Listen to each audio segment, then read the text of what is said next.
انہوں نے کہا کہ کرپشن میری ریڈ لائن ہے.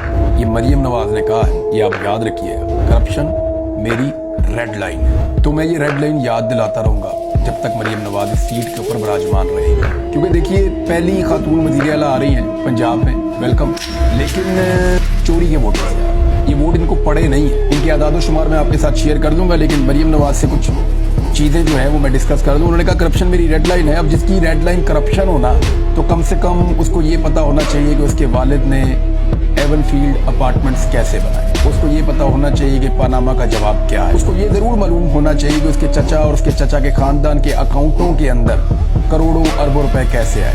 اسے کم سے کم یہ پتا ہونا چاہیے کہ چپڑاسیوں کے اور ڈرائیوروں کے اکاؤنٹوں کے اندر اربوں روپے کیسے آئے. جس کی کرپشن ریڈ لائن ہونا, اسے پتا ہونا چاہیے کہ کیلوری فاؤنٹ جو ہے اس کے آنے سے پہلے اس کے اندر ایک پیپر چھاپ دینا, وہ بھی ایک کرپشن. اسے پتا ہونا چاہیے کہ انگلینڈ تو کیا پاکستان میں کہاں کہاں ان کی کون کون سی پراپرٹی ہے. جس کی کرپشن ریڈ لائن ہونا, اسے پتا ہونا چاہیے کہ حدیبیہ میں کیا ہوا تھا, التوفیق میں کیا ہوا تھا, العزیزیہ میں کیا ہوا تھا, اور پاناما میں کیا ہوا تھا.